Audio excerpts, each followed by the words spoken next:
Great, and welcome everybody. I'm so excited to have you this morning for our monthly Time Well Spent webinar. Um, I am really excited today to be talking about board responsibilities and engagement. I always say this is far from a sexy topic, but it is one if you work in nonprofits or you sit on a board, that is really important to know. So I am excited to be presenting today with my good friend Janencia Wood. I'm going to take a second to introduce myself, and then I'll pass it to Janencia to introduce herself. As I said, I am Colleen Del Vecchio. I am the Chief Strategist of Maxity.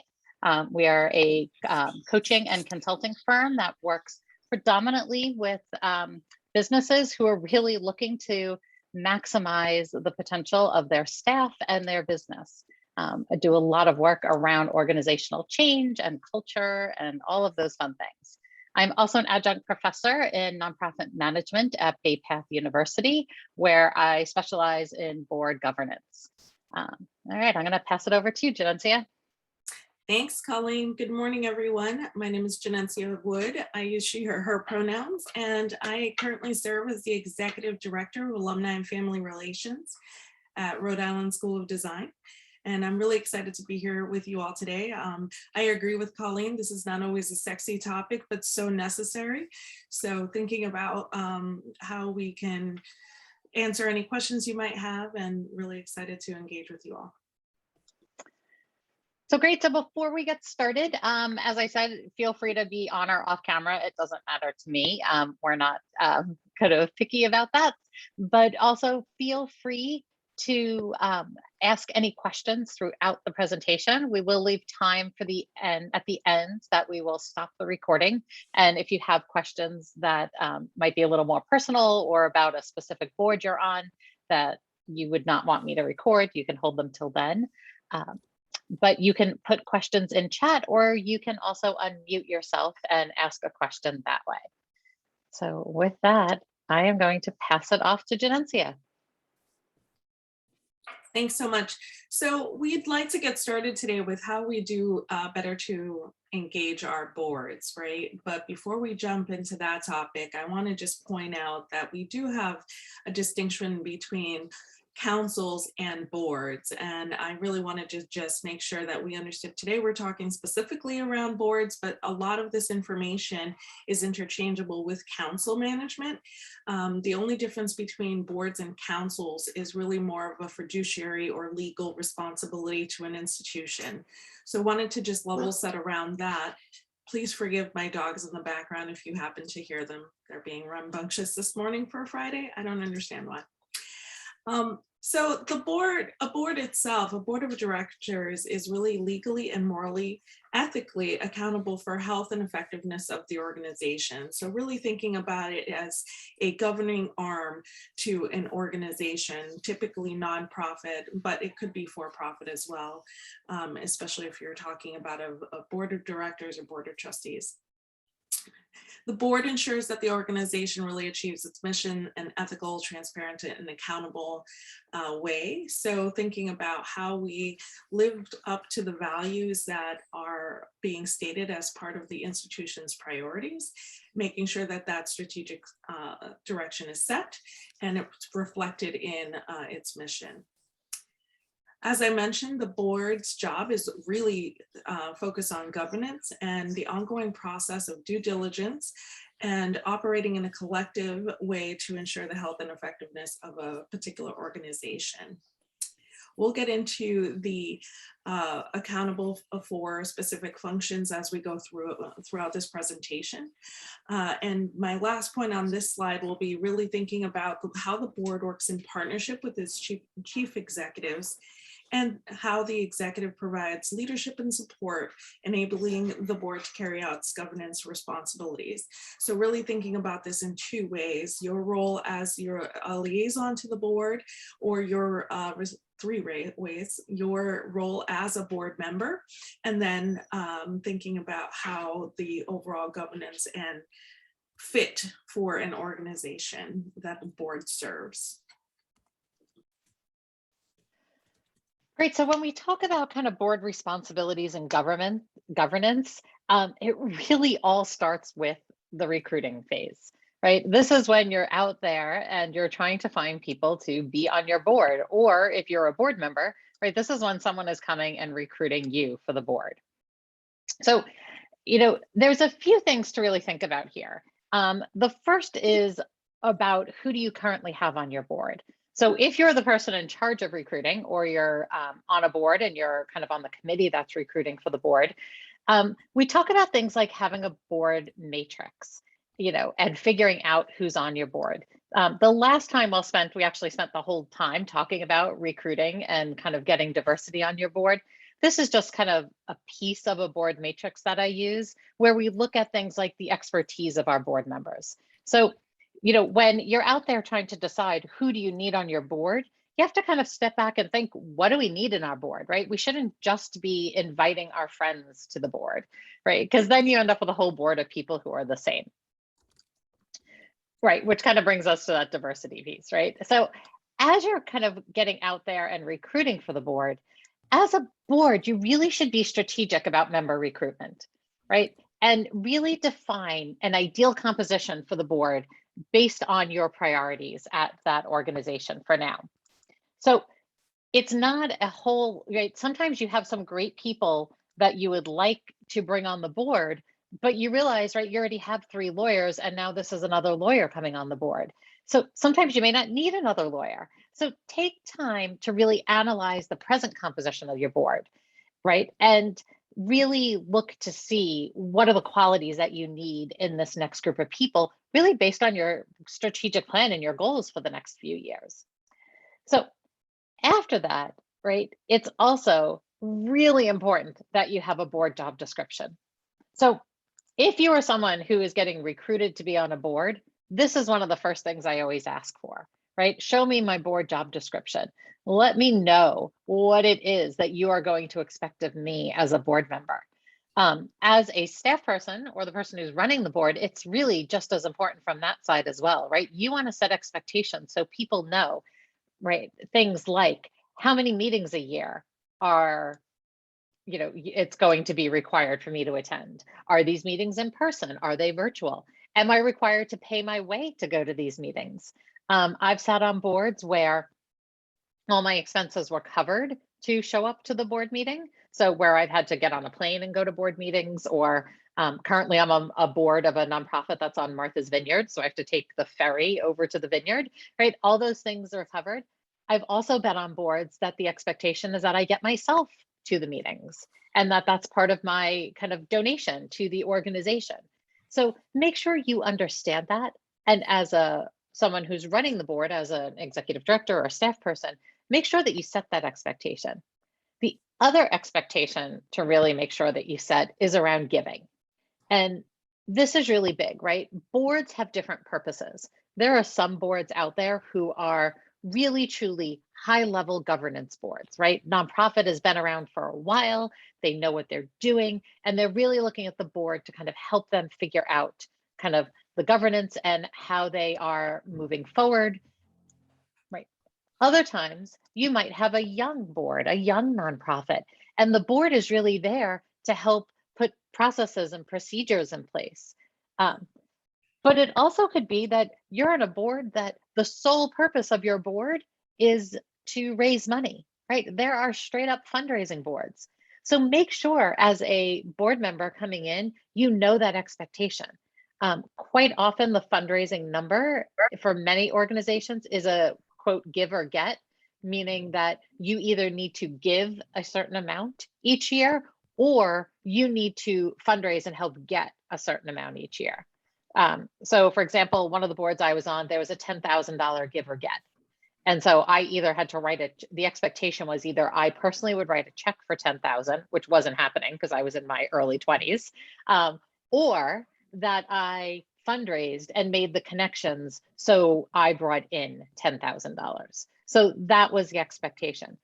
Really know that. Other boards don't have that expectation. They have a line that says something like, we expect you to make our nonprofit one of your giving priorities during your time on the board. Or they might say something like, we expect you to make a reach gift to our nonprofit while you're sitting on the board, right? Make this the biggest gift you've given to our nonprofit. So does anyone, sorry, before we jump on to orientation, does anyone have any questions about recruiting? All right, I'm going to pass it to you, Janencia, to kind of take us through orientation. Great. I would love to spend a whole day talking about how to successfully onboard, offboard, maintain, and train volunteers, specifically as it relates to board or council engagement.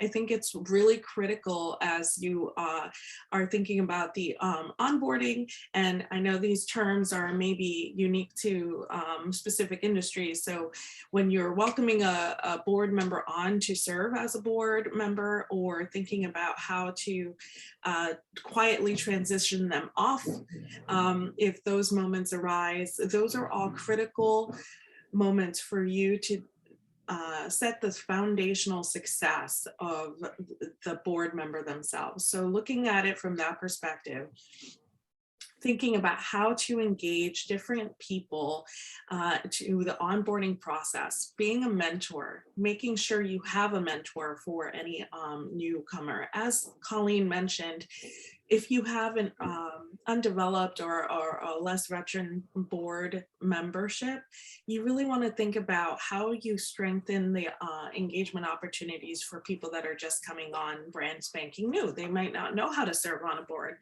I certainly did not when I served on my first board, and I was really just fudging my way through it, trying to listen and learn and be, you know, a sponge.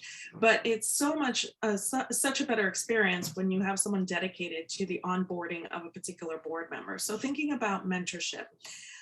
Do you have a veteran board member or someone, tools, resources that you can share with someone that's a new member at their first meeting? Can you set up some calls with them to make sure that they really understand what they're getting into before they get started? This really rolls right into the board handbook and manual.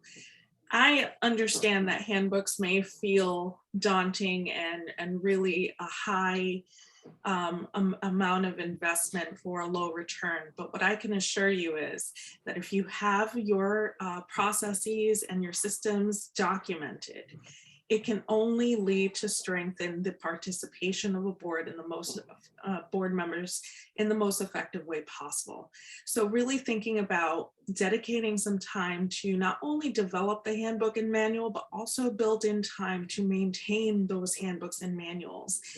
Then supplement those handbooks and manuals with information, tips, and sheets that you can refer to quickly would be really, really beneficial to you. Again, it's a little bit of front loading, but the outcomes, the value at the end there is really, really positive and strong, because when you prepare everyone with written materials, they have a place to refer back to. As you can imagine, when you're onboarding into a board or into a council, it's a lot of information coming at you really rapidly. You want to be able to give people the opportunity to go back and sit with the information and ask questions.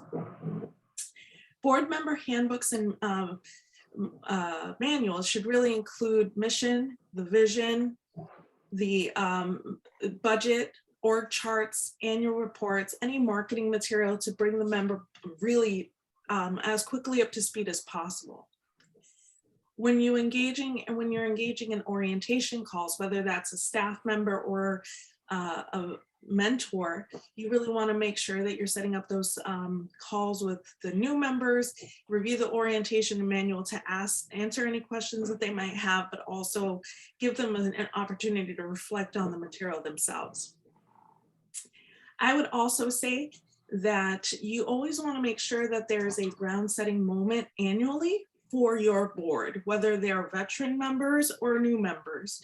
Having an annual kind of check-in like you would with a staff member, making sure that they're really on the same page, can serve strongly as ambassadors for the organization.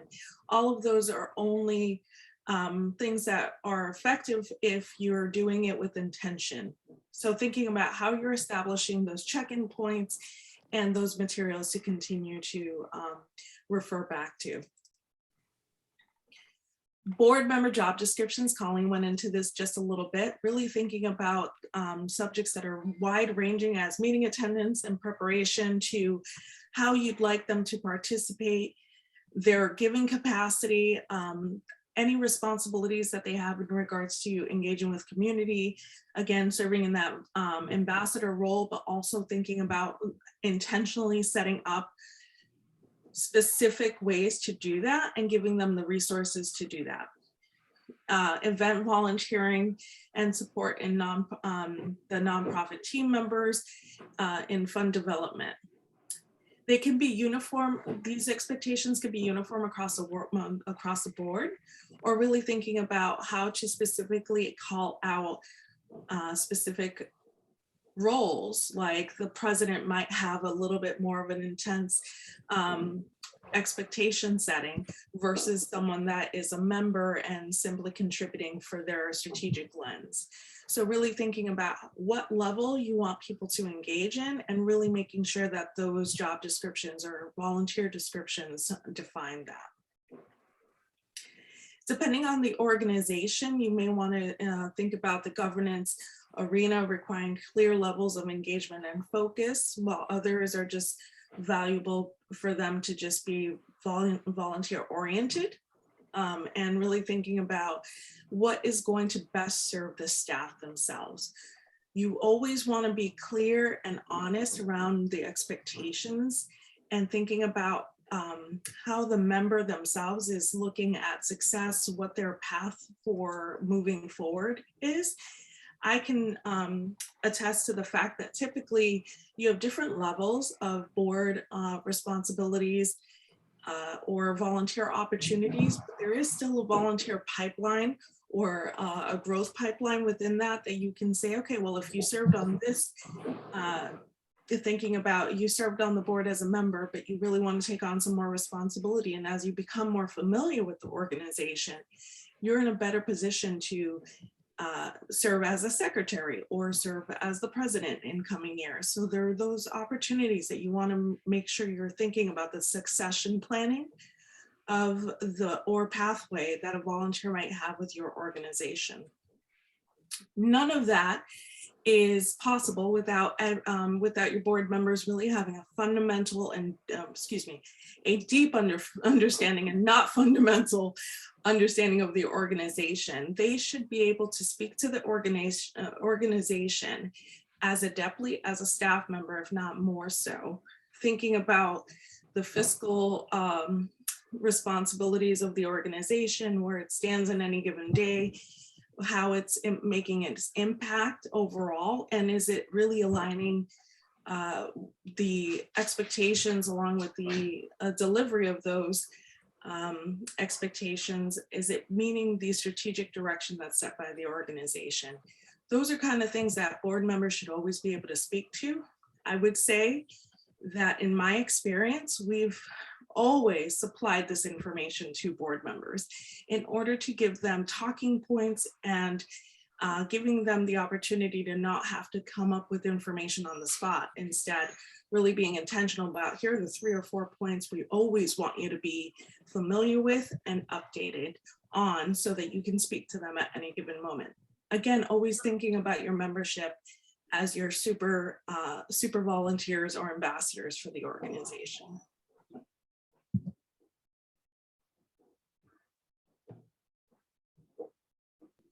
Don't mute yourself, Janencia. Okay, with that, you really want to think about the orientation checklist. Again, going back to that fundamental structure of thinking about, what do I need to do in order to best empower my volunteer to do their best work? So here is a fundamental checklist that we use from BoardSource. We love BoardSource, Colleen and I. We go to it pretty regularly. They have some excellent materials. So if you wanted to take a deeper dive in some of these elements, you can.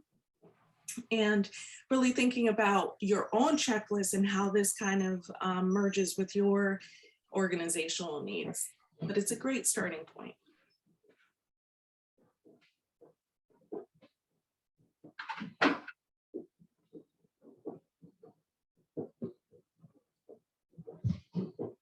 Okay, so Cemented in partnership. I talked a lot about the relationship between the member and really the organization, but really can I say it one more time? Really want to make sure that you're having regular conversations, again, thinking about transparency, thinking about how we can better serve the person that we're engaging, the member, having regular conversations with them, building mutual trust, helping the leaders support and get to know each other as individuals, because a lot of this is really set about on relationship building. And if they feel like they have a connection to one another and to the organization, they'll only serve your mission and vision more efficiently and effectively. So thinking about how to get full board engagement, that would be something we want to focus on. It's really important for our board members to personally connect. So it's not enough that they're just showing up to the board. You really want to make sure you're building a community within those moments and opportunities. So setting aside time at each particular board meeting to make sure you have mission moments where a board member shares a story or an example of a way that the organization is meeting its mission. This is one way to facilitate that moment of connection. You also might want to be thinking about having your board members or inviting your trustees to look at a topic or attend an event outside of their area of expertise. This is really helpful so that they can relate about what they're so that they can understand more so how to relate to the individuals that are serving on their board that maybe have a more concentrated lens on a particular area that's outside of their own comfort zone. So as an example, your treasurer attending an event and hearing about the impact of a volunteer that's focused on programming or focused on the experience that someone might have. So thinking about the full scope of experience in order to build a common thread of understanding and really empathy for your fellow board members. Thinking about how to connect that back to the organization's mission, to them individually, to the board, and then to the broader community.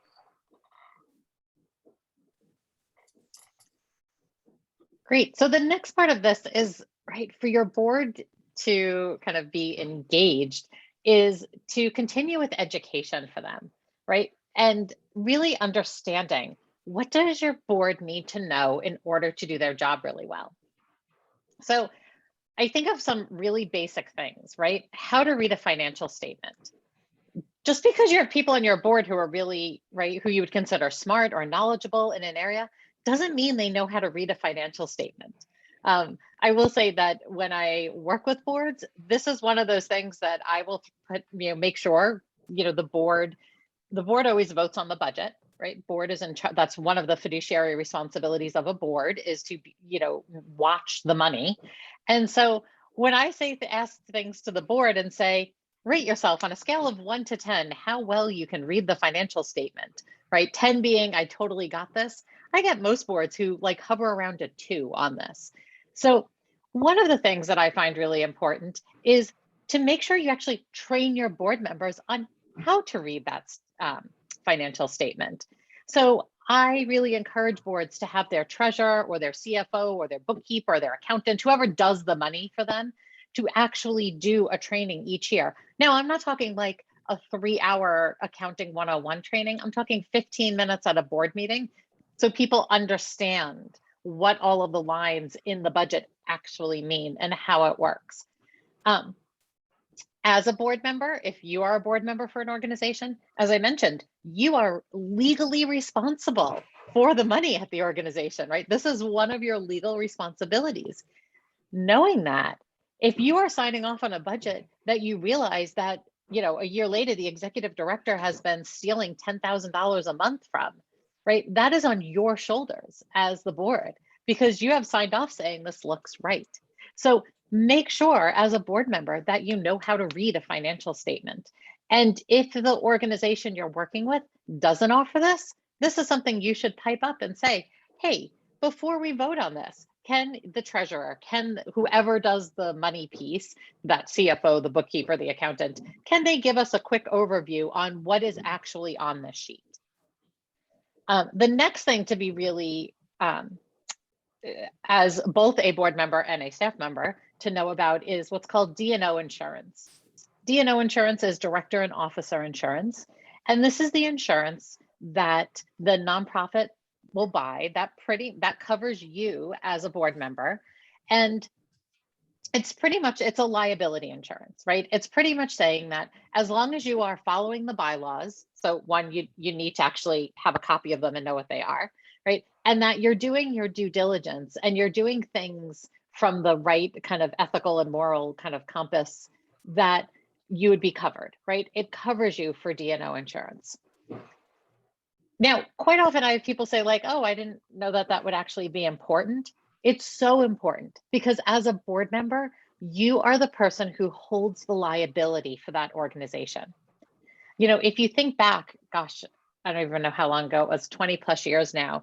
In my board governance class, I still teach this case, but it was the Penn State case with Jerry Sandusky when he was the kind of sexual assault of boys in the locker room. When it came down to it, who got sued? It wasn't the football staff. It wasn't the athletic staff. It wasn't even the college. It was the board. The board was the one who got sued because it was shown that they had not had the proper oversight. Now, if any of you have ever been to Penn State, it is its own city. It is a huge campus, right? And so it was expected still that the board knew these things were going on. And part of it was that the board didn't ask the right questions. So this is where things like D&O insurance really come into play. On a smaller level, I worked with a board a couple of years ago that the nonprofit was closing. And as the nonprofit was closing, a former board member came forward and said, I think that the board shouldn't be voting to close, and actually started legal proceedings to say that it was the board's reason. The board was kind of making the wrong decision here. And so the board dipped into their D&O insurance to get representation to kind of fight that.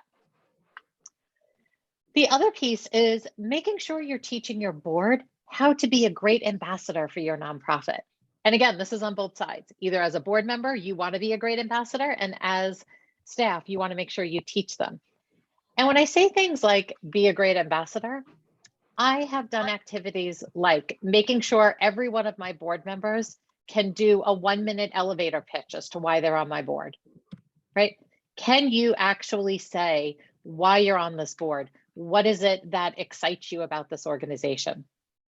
You know, I make sure that board members have a list of the top 10 successes of our organization over the past year or so, right? So they have reasons that they can talk about as to why they're on their board.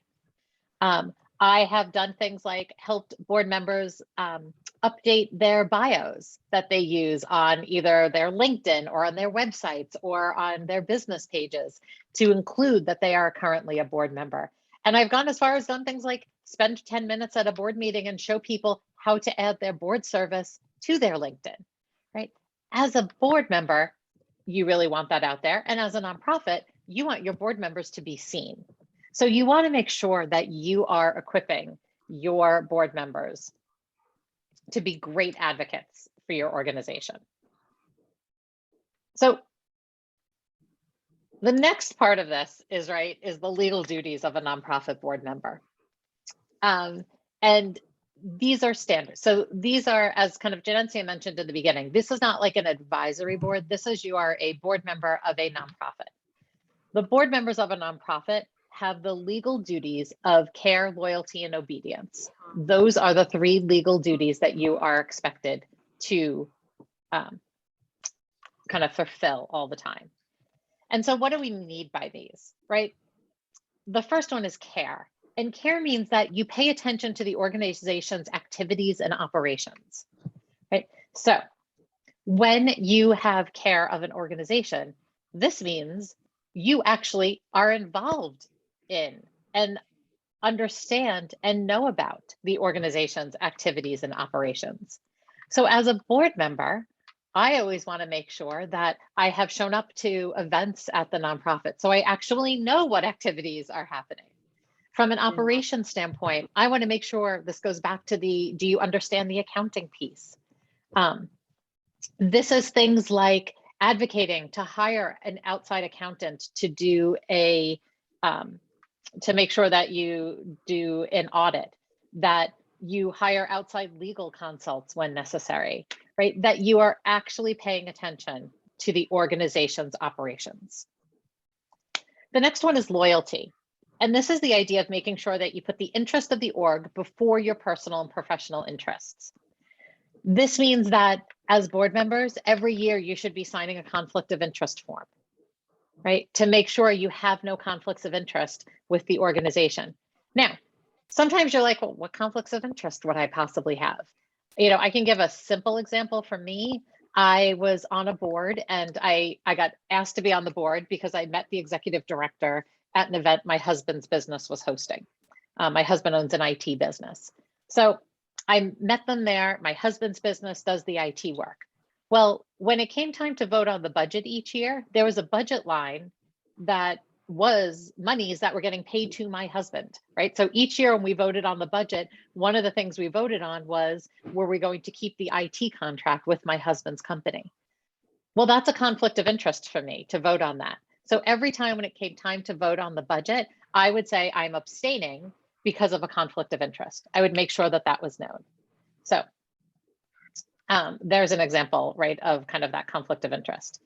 And the last one is obedience, which I have to say, I hate this word, but it is what is out there in the world as, right, this is what the attorney generals use as the kind of duties, the legal duties of a nonprofit board. But what they mean by obedience is compliance with applicable federal, state, and local laws, adherence to the organization's bylaws, and remain the guardians of the mission. So this means you have to know what are the applicable federal, state, and local laws that you have to do, right? This means that you are filing the 990 with the state attorney general's office, that you are updating the attorney general's office each time new board members come. I'm working with a nonprofit now and realized that they hadn't updated the board members with the attorney general's office in about 5 years. So the board members who are listed with the attorney general's office and the board members who exist are two completely different groups. Right? So technically it means the people who are now sitting there voting on things for the organization don't have the legal ability to do so. It's the people who are listed with the AG's office. And also, right, adhering to the organization's bylaws. Bylaws are not a sexy thing. They are not exciting, but having a quick review of them every year, making sure they are up to date, and making sure you have the most recent version. I was recently on a board, and halfway through my first year, someone made a comment about some bylaw change. And I was like, oh, that wasn't in the bylaws I got. And they realized they'd been voting on all these bylaw changes through the years, but never updated the board handbook with them. So the bylaws that I had in my handbook were completely different than the bylaws that we were supposed to be running under. All right, I'm going to pass it to Janencia to kind of talk about our last slide, and then we'll move on to kind of a conversation and some questions. Absolutely. And I just have to say that that's exactly my point about the manuals and the upkeep. Building in the maintenance time, friends, is critical. So we did talk about some of these elements already, so I'll welcome you to ask questions or dive in deeper if we'd like to. When we're thinking about the board responsibilities, really thinking about how to establish the identity of not only of the board, but for the institution, right? So you're thinking about how are we as board members thinking about the mission and purpose and the look ahead? How are we planning to support all of those strategic goals and making sure, again, that there's always alignment with that mission and purpose?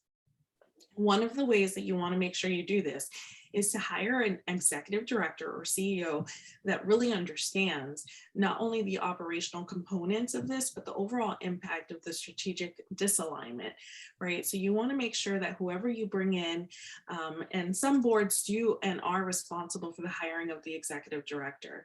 If that's the case in your organization, you always want to make sure that the person is actually aligned with the values of the organization in order to make sure that that person can support the values of the organization. Thinking about the financial elements of the organization.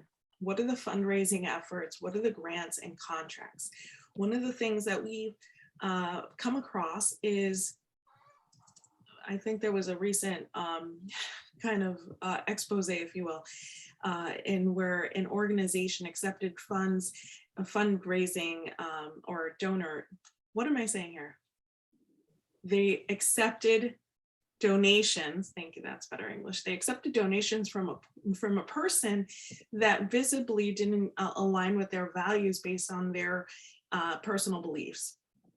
That comes back to bite a board or an organization every time.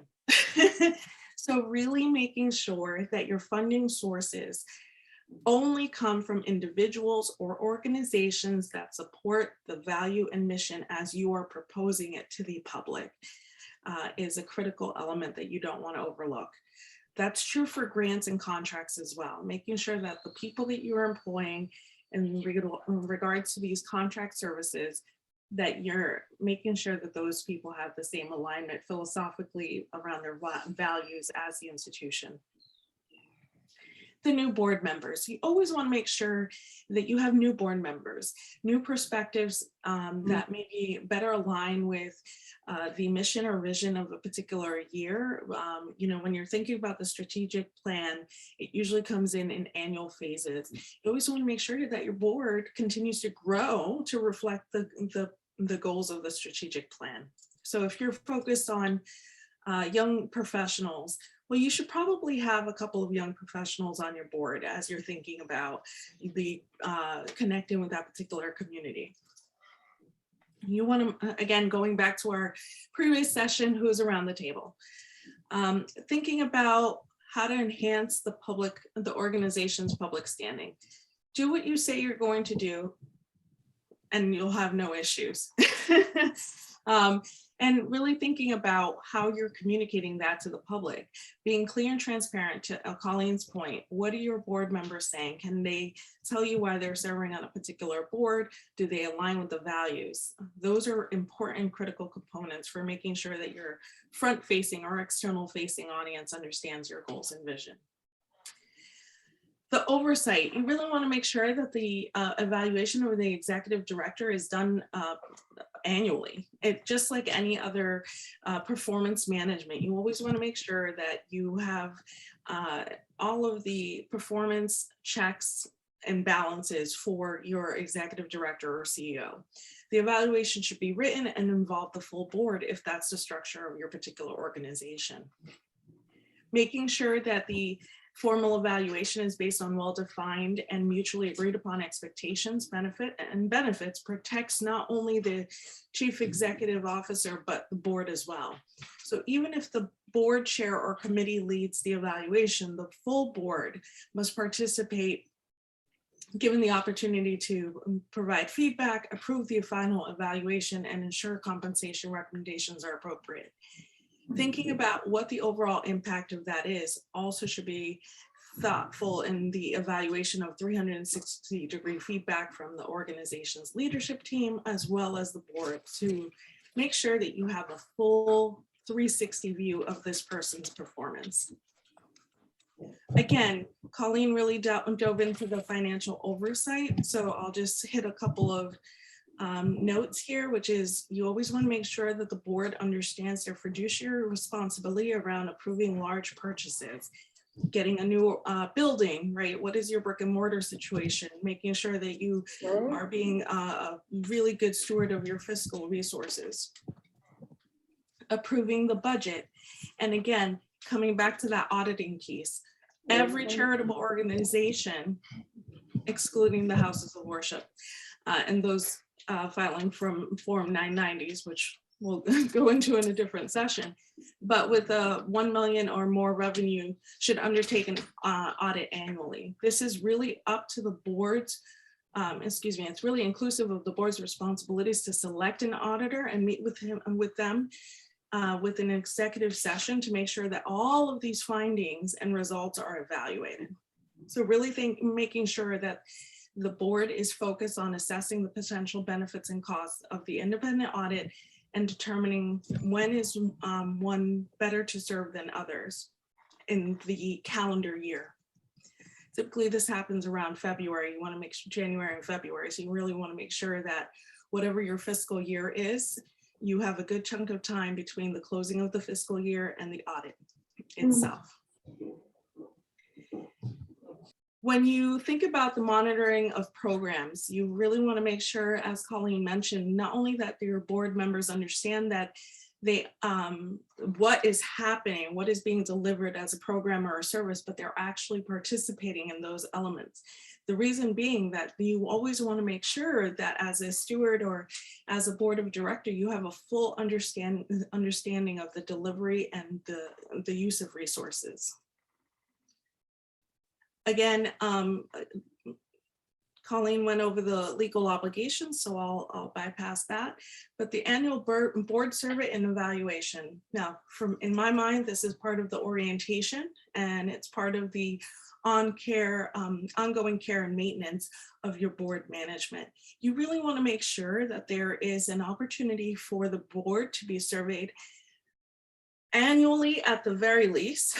Mid-year check-ins are what I would recommend, so that you can address issues as they arise versus waiting until somebody is rolled off and told you that they've had a terrible experience and you have had no notion of that.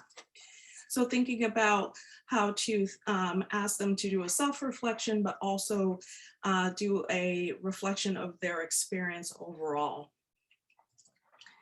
So that's really thinking about establishing the identity, ensuring resources, and providing oversight. Any thoughts, questions, reactions, anything that needs clarity? Great. I will say with this last slide, and then we will stop the recording. So if folks have specific questions they don't want recorded, we will go there. But our next session is actually going to be on running an effective board meeting. And kind of looking at how can you run a good board meeting, both in person and virtually, using some of the kind of fun tools that are out there, things like Mural and whiteboards and things like that. And that one's on December 3rd from 9 to 10. There are also some resources that I really love using for my classes that I teach and kind of pieces about boards. Right, Board Source, Bridgespan, Pew Trusts, Council of Nonprofits, and Nonprofit Quarterly are the ones that I use the most frequent. All right, I am going to stop the recording now, and we will jump into some of the questions that people put in. So thanks for joining us, people who are watching the recording.